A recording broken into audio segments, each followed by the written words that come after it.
उठाना ली लैला अरे हरा सजाई आए हाय सड़िया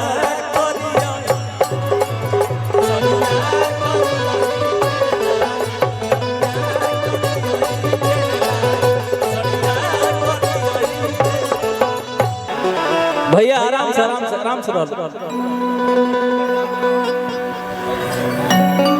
किटी कुली लैला झुमका लैला अरे गजरा हाई पाई तो का भाव रहे तो सड़िया करियोई के होई सेंट गम कहुआ मारे खातिर आ सब सामान बाटे तोहरे सिंगारे खातिर अरे टिकुली लैला झुमका लैला गजरा हाई पाई। हमारे वैभव भाई भी आए हैं भाई भैया के अरे टिकुली लैला झुमका लैला अरे गजरा हाई पाई अरे गजरा हाई पाई आए हाय हाय सड़िया करियोई के लाई सड़िया करियोई के लाई सड़िया करियोई के लाई सड़िया करियोई के सेंट गम कहुआ बारे खातिर सब सामान बावे तोहरे सिंगारे खातिर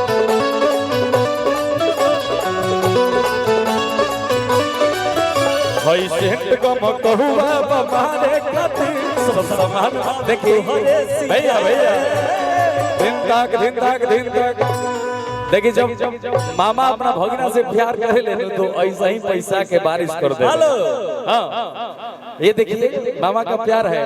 और किट्टी कुली लैला झुमका लैला और गजरा हाई पाई आए हाय हाय सड़िया करियोई के लाई सड़िया करियोई के लाई सड़िया करियोई के लाई सड़िया करियोई ओ ततरा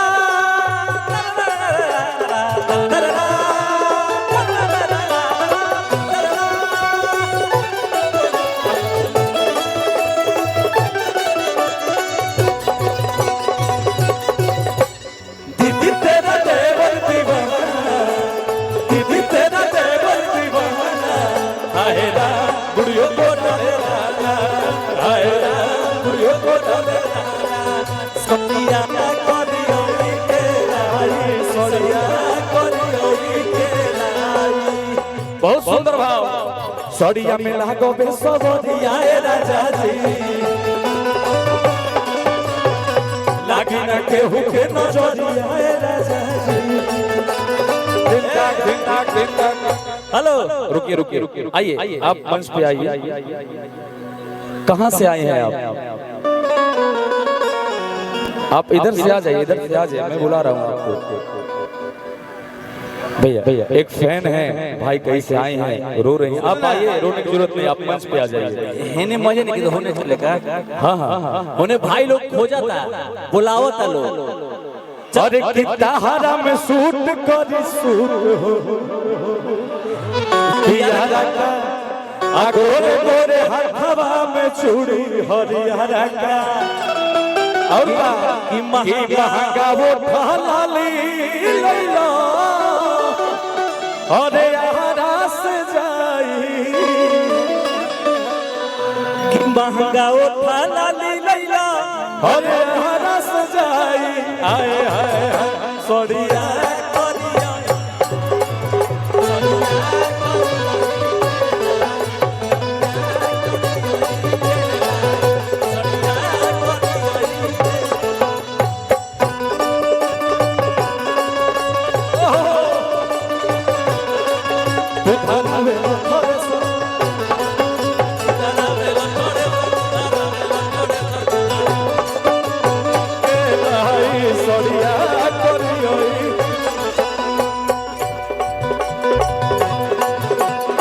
बांधी को मधिया से साड़ी आई अब रंगी की मारी बांधी को मधिया से साड़ी आई अब रंगी की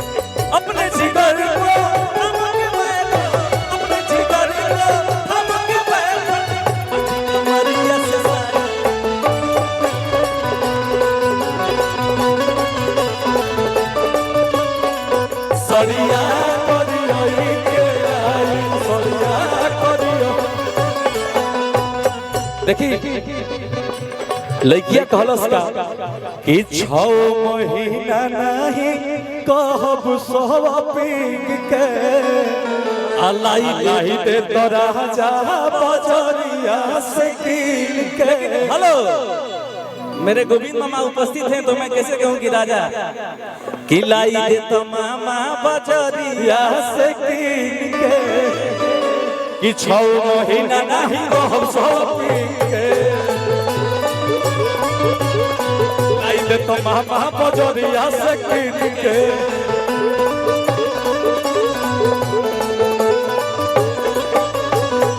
नहीं मन भन जाए के ले आवतानी आ गोविंद से कही के दुकान खोलावतानी जियो हमारा जदिल दिलवा दुखाई जियो हमारा जदिल दिलवा जुड़ाई।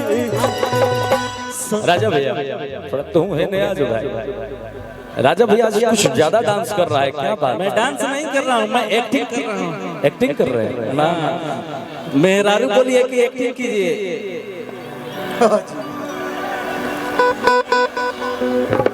एक्टिंग बोली है हमारा तो कुछ और बुझाता।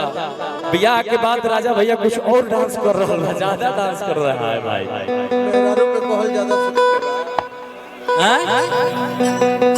बाबू डबल इंजन घुस गई बात है में ताकत तो बिना हो गई है।